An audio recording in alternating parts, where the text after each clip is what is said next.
እንደ ሴቶችና ማህበራዊ ሴክተር ሰፊ የህብረተሰብ ክፍሎችን ምናገለግል እንደመሆኑ መጠን የኢኮኖሚ እድገቱም የማህበራዊ ልማት እድገትን የሚያሳይ እንደሆነ ነው ማየት የተቻለው።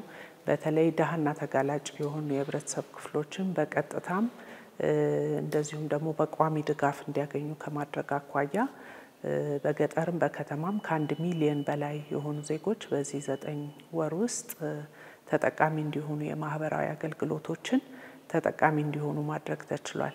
ከዛም ባለፈ ደግሞ በተለይ የአቅመ ደካማ ቤቶችን ከመገንባት የበጎ ፈቃድ ስራዎችን ከመስራት አኳያ ውጤት የተገኘበትና የኢኮኖሚ እድገቱ የኑሮ ውድነት ከማረጋጋት አንፃር ለዜጎች ፋይዳ ያለው ስራ መሰራት መቻሉን የሚያሳይ ነው። ከዚህ በተጨማሪ በተለይ እንደ ሴቶችና ማህበራዊ ጉዳይ የሴቶችን፣ የወጣቶችን፣ የአካል ጉዳተኞችን የኢኮኖሚ ተሳትፎና ተጠቃሚነት ማረጋገጥ አንዱ ትልቁ ስራችን ነው። ከዚህ አንፃር በተለይ የዘላቂ የልማት ግቦችን ከማሳካት አንፃር በኤስዲጂ 5 ላይ የተቀመጠውን ግብ ከማሳካት አንፃር ኢትዮጵያ ትልቅ ስራ ሰርታለች። ይሄም የስርዓተ ጾታ እኩልነትን ማስፈን ወይም ደግሞ የሴቶችን በኢኮኖሚም በማህበራዊም እንደዚሁም በፖለቲካው ረገድ ተሳታፊ እንዲሆኑ ማስቻል ነው። ከዚህ አንፃር እንግዲህ ሰፊ ስራዎች ተሰርተዋል። በአመራርነት ደረጃ እንዲመጡ የተደረጉ ሴቶች ሽፋንም ከፍ ብሏል። እንደዚሁም ደግሞ በኢኮኖሚም ብንመለከት በቁጠባም በብድርም የተሳተፉ የሴቶች ድርሻ ምጣኔን ከፍ ማድረግ ተችሏል። የወጣቶች የኢኮኖሚ ተጠቃሚነትና የስራ እድል ፈጠራንም ብንመለከት እንደዚሁ ከ3 ሚሊዮን በላይ የስራ እድል የተፈጠረበት እንደዚሁም በቁጠባና በወጣቶች የተዘዋዋሪ ፈንድ ተጠቃሚ የሆኑ ወጣቶችን ቁጥር ከፍ ማድረግ ተችሏል። ስለዚህ እነዚህ ትልልቅ ውጤቶች ብለን የምንይዛቸው ናቸው።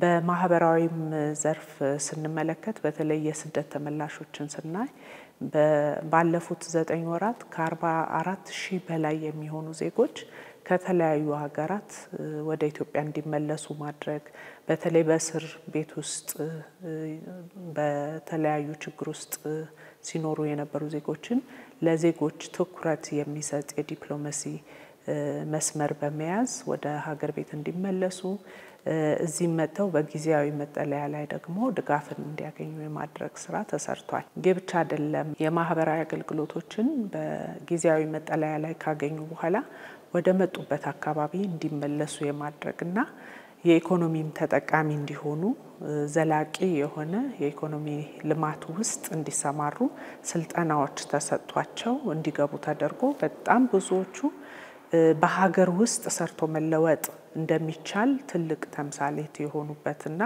የራሳቸውን ማህበር ያቋቋሙበት በሀገር ውስጥ ሰርተን እንለወጥ ብለው የራሳቸውን ማህበር አቋቁመው ከመንግስት ጋር ደግሞ ሌሎች ለስደት ተጋላጭ የሆኑ የህብረተሰብ ክፍሎችን ከማስተማር የመከላከል ስራንም ከመስራት አንፃር ሰፊ ስራዎች ተሰርተዋል። ትልቁ ተጠቃሽ የምናደርገው ደግሞ የወጣቶች የበጎ ፈቃድ አገልግሎት ስራዎችን ነው።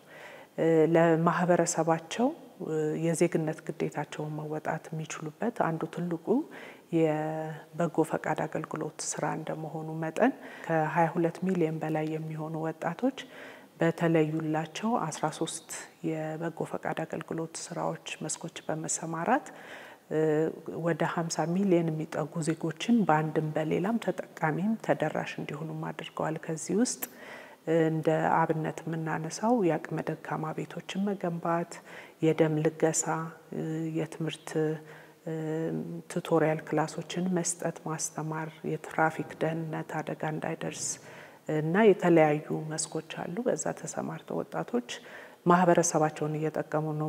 ስለዚህ ይሄ ትልቅ ስራ ነው ብለን የምንይዘው ነው። ሌላው ከጥቃት ጋር ተያይዞ ጥቃት እንዳይደርስ መከላከልና እንደዚሁም ጥቃት ደርሶ ሲገኝ ደግሞ ለተጎጂዎች የስነ ልቦና ድጋፍም ሌሎች የማህበራዊ አገልግሎቶችን በመስጠት በዘላቂነት የሚቋቋሙበትን ስራ መስራት ነው። ከዚህ አንፃር እንግዲህ የአንድ ማዕከል አገልግሎት ቁጥሮችን ከፍ ማድረግ ችለናል፣ ተደራሽ መሆን ችለናል።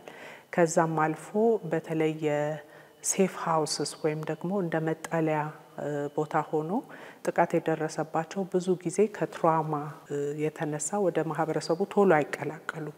እዛው አገግመው የተለያዩ የሙያ ስልጠናዎችን ወስደው ወደ ሙያ ደግሞ የሚሰማሩበትን መንገድ መፍጠር አንዱ ስለሆነ ከዚህ አንጻር ሪሃቢሊቴት የሚያደርጉባቸውን ሴንተሮች ገንብቶ ሰርቪስ መስጠቱ ላይ ትልቅ ስራ እየሰራን ነው።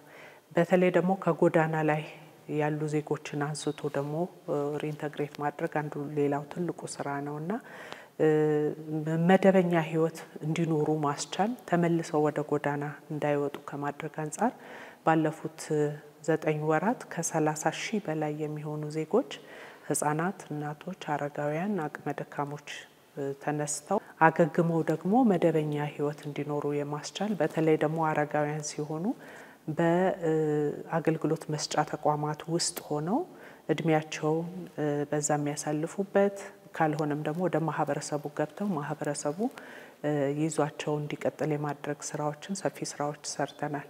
ትልቁ ደግሞ በማህበራዊ አገልግሎት ላይ በተለይ ተረጅነት አስተሳሰብን መቅረፍ ትልቁ ስራ ነው። እንደምናየው በአንድም በሌላም የምንሰራቸው ከፓርትነሮች ጋር ስራዎች ትልልቅ ቢኖሩ በራስ አቅም ደግሞ ማህበረሰብን መደገፍ የድሮም የቆየ ባህላዊ እሴታችንም ነው፣ ማህበራዊ እሴታችንም ነው። ያንን ደግሞ ማስቀጠል ተገቢ ስለሚሆን የማህበረሰብ ጥምረት አገልግሎት ብለን በየቀበሌው እንዲቋቋሙና እየቆጠቡ ተጋላጭና ደሃ የሆኑ የህብረተሰብ ክፍሎችን እንዲደግፉ የማስቻል ስራዎች ስንሰራ ቆይተናል። በዚህም ወደ ከ134,000 በላይ የሆኑ እንግዲህ ወገኖቻችን እንዲደገፉ ማድረግ ችለናል። የአመቱ መጨረሻ ላይ እንግዲህ ትልቅ ውጤት እናመጣለን ብለን እናስባለን። በተለይ በዘንድሮ አመት በሴቶችን በኢኮኖሚ ከማብቃት አንጻር ሰፊ ስራዎች ሰርተናል። ባለፈውም የማርች 8ን አስታከን ከአዳራሽ ወጥቶ ታች ድረስ ወርዶ የመደገፍ ስራዎችን የሴቶች የልማት ህብረቶችን ማጠናከር ምክንያቱም የሴቶች የልማት ህብረት ለብዙ ማህበራዊ ችግሮች ቁልፍ መፍቻ ነው ብለን ነው የምናምነው። ሴቶች በኢኮኖሚ ተጠቃሚ ሲሆኑ ከማህበረሰባቸው ለራሳቸው ብቻ ሳይሆን ማህበረሰባቸውንም ይዘው መውጣት ይችላሉና ይህ ጠንካራ ስራ በአመቱ መጨረሻ ውጤታማ ስራ ይሆናል ብለን የምንጠብቀው ነው።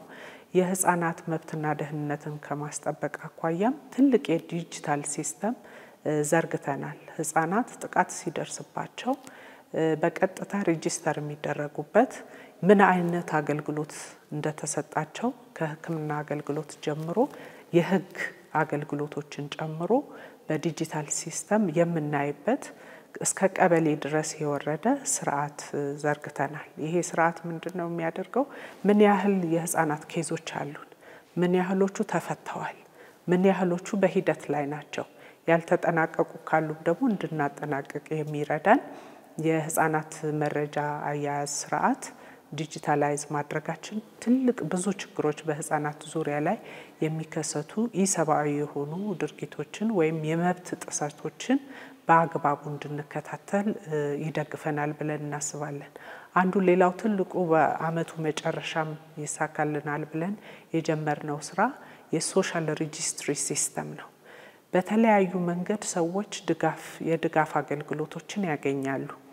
አንድ ሰው ተደጋጋሚ ድጋፍ ሊያገኝ ይችላል፣ ሌላው ደግሞ ላያገኝ ይችላል። እንደዛ አይነት ክፍተቶች እንዳይፈጠሩ በተለይ በገጠርም በከተማም ሴፍትኔት ፕሮግራም ተጠቃሚ የሆኑ ዜጎችን ተደራሽ ከማድረግ አንጻር የተለያዩ ማህበራዊ ድጋፎች የምንሰጣቸውን ተደራሽ ከማድረግ አንጻር ይሄ የዲጂታል ሲስተም ትልቁን ስራ ይሰራልናል ብለን እናምናለን።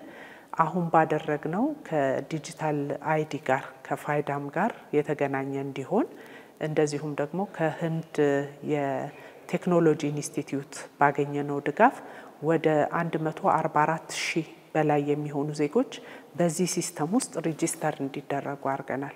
ስለዚህ አንድ ግለሰብ አንድ ሆኖ የማህበራዊ አገልግሎት ተጠቃሚም ሲሆን ተደራራቢ እንዳይሆንም እንዳይዘለልም ደሃና ተጋላጭ የሆኑ የህብረተሰብ ክፍሎችንም ለመድረስ በሚያመች መንገድ የተሰራ ስለሆነ ይሄም በአመቱ መጨረሻ ትልቅ ግብ አድርገን የምንጠብቀው ነው ብዬ አምናለሁ። አሁን የተጀመሩት ውጤቶች ያገኘንባቸውን ደግሞ የበለጠ ውጤታማ ስራ አድርገን የምንቀጥል ይሆናል።